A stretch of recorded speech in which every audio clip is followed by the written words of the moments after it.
So the $100 Ultimate Ears Wonderboom 4 is one of the most popular Bluetooth speakers that you can buy, and with good reason, because it's a great little compact speaker. However, Tribit have released this, the Stormbox Mini. This looks a lot like the Wonderboom 4, but it's 70% cheaper. This is going to set you back only $30. But is it any good? Well, we're going to compare the two and find out. Looking at the design of these, and it's not too hard to see where Tribit got the inspiration from for creating the Stormbox Mini. It does look very similar to the Wonderboom 4. Physically, they're almost identical in size, with the Wonderboom 4 and the Stormbox Mini being around 10 centimeters tall and wide, with the Stormbox Mini being just slightly taller and the Wonderboom 4 being slightly wider. There is a difference in the weight though, with the Wonderboom 4 weighing 420 grams and the Stormbox Mini weighing 545. Having said that, they're not exactly particularly heavy. And if we have a look at the speaker in general, control wise they're very similar. So you've got the big plus and minus on the front for controlling the volume up and down. You've got a big circle on the front of the Stormbox Mini, or the big circle on the top of the Wonderboom 4 are your central control for play, pause and skip tracks. You can only skip tracks forwards on the Wonderboom 4 though. With the Stormbox Mini you can skip tracks forwards and backwards with a double or a triple press. Also on the top you've got the on-off button and also the Bluetooth pairing button as well. You've also got this lanyard here which allows you to clip on a carabiner so you can hang it off anything you want to. There's a similar loop on the back of the Stormbox Mini. It is slightly bigger than the one on the Wonderboom 4. Other controls for the Stormbox Mini are on the back, so you've got the on-off button and the Bluetooth pairing, and the button at the bottom is to enable the lights, because this speaker has a LED ring across the top that allows you to switch between multicolored pulsing, white pulsing, and just turning it off if you don't want it at all. It actually looks pretty cool when it's on, and I'm sure it makes it sound better. Underneath the Wonderboom 4 there's this EQ button underneath, and if you press that, that enables outdoor mode, which drops the bass, boosts the treble to make it better if you're listening to this outside. If you press it again, it also enables podcast mode, which is supposed to enable voices to be clearer, although in reality I didn't find that particularly useful. The similarities don't end there either, because both of these from a dustproof and a waterproof perspective are both IP67 rated. So not only are they dustproof, but you can also put them in a meter of water for up to 30 minutes and they'll be okay. Not that you really need that though, because both of these speakers float. So if you happen to leave it over the edge of a boat or it ends up being knocked into the pool, you can just fish it out quite easily. Connectivity wise, both of these speakers have a good solid connection to your phone when you're playing music, at no dropouts and no quality issues. They do both support stereo pairing, so you can pair them up to another speaker for stereo sound, and the Wonderboom 4 supports multi-point, so it can be connected to multiple devices at the same time. That's something that the Stormbox Mini doesn't do. One thing that the Stormbox Mini does have though is it's got a aux in port at the back, so if you want to connect this over a cable to an audio source, then you can do that with this speaker. You can't do that with the Wonderboom 4. Moving on to the battery life is fairly similar, and actually despite the Stormbox Mini being heavier, it's actually the Wonderboom 4 that has the better battery life. It has up to 14 hours of battery life on a single charge, with the Stormbox Mini having 12.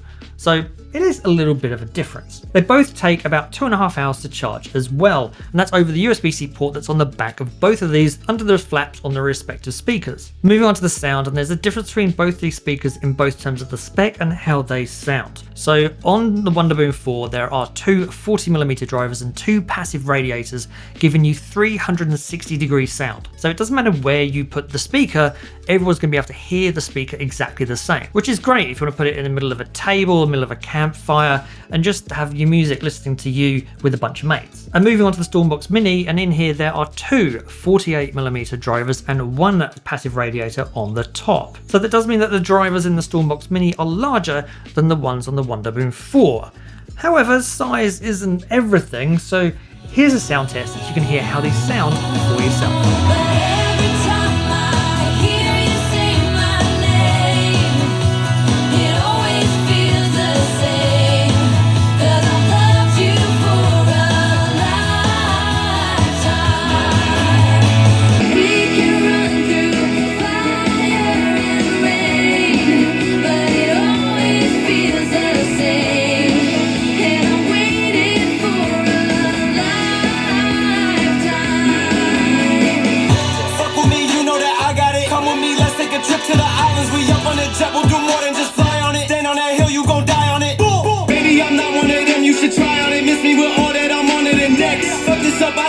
talk to your ex, but good luck with that, this is as big as it gets. Hey, let's see how you do under pressure. Let's see how you do under pressure. Give them a name to remember.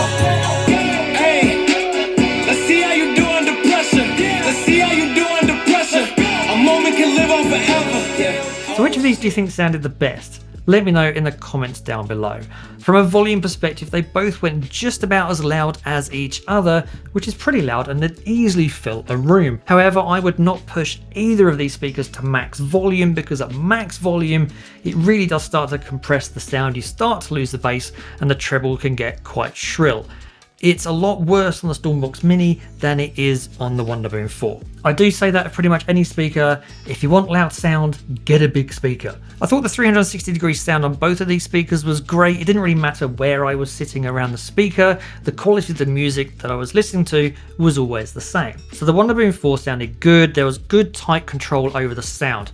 The bass was there, but it wasn't out of control, and there's plenty of warmth to the mids and the highs, and it was a pleasant speaker to listen to. The Stormbox Mini, on the other hand, despite having the larger drivers, so that 48mm drivers in here, I think really struggled controlling the sound. The bass at any volume just really got out of hand. It was just vibrating and it just wasn't controlled.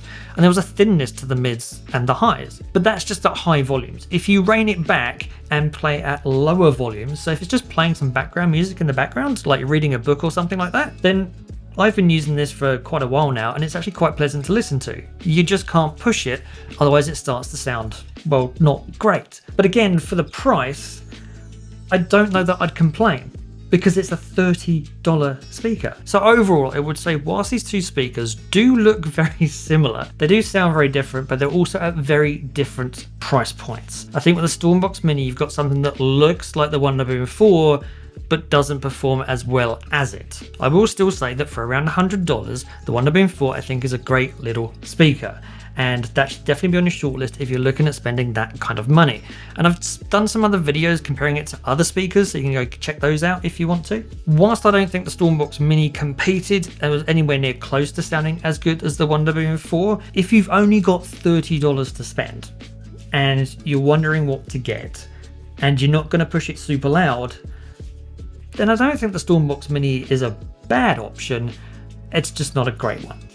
I will put links to both of these in the description down below so that you can go check them out for yourself. If you want to check out some other options though, do be sure to check out the links up here. Thanks for watching. If you've enjoyed the video, please don't forget to like and share it. Consider subscribing if you're not. And as always, I'll see you in the next one.